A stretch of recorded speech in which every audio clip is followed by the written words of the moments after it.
started from a partnership, and Yep. so how have you seen this partnership blossom, and where do you see the partnership going, or what else can TCM, how can we continue to join hands with St. Paul's? You know what? It's been a very, obviously it's been a very fruitful partnership, right? And it's, you know, it's, our church has been, you know, lucky enough to be blessed with a lot of resources, materially and just like building wise, you know, and traditionally this church has been good at writing a check, and while that's valuable, that's not everything. And through TCM and our partnership with TCM, and especially the snack program, it's been more than, you know, it's been more than writing a check. It's been being invited into relationship, right? Relationship with the community and relationship with these kids, and being invited into their lives through the community potlucks that happen every few months. You know, meeting the kids and the kids introducing us and introducing us to their parents, and you know, just life in the community, and that's been a really valuable thing, because it's you know, at first for our volunteers it was about, you know, making the meals, right? Making the snacks and feeding the kids.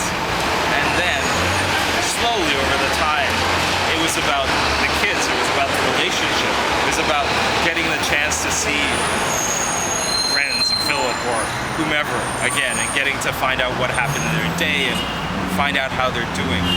And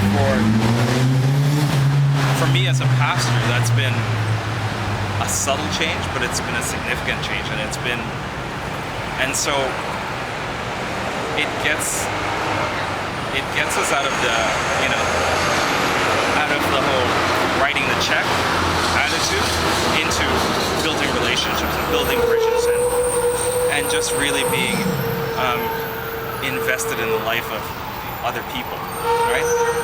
And it's not that we didn't do that before. It's just that we've been given that opportunity so much more in our partnership with TCM, and especially the snack program. So from there, that building the relationship thing, you know, usually we would say, well, the snack program's over, we'll see you again in September.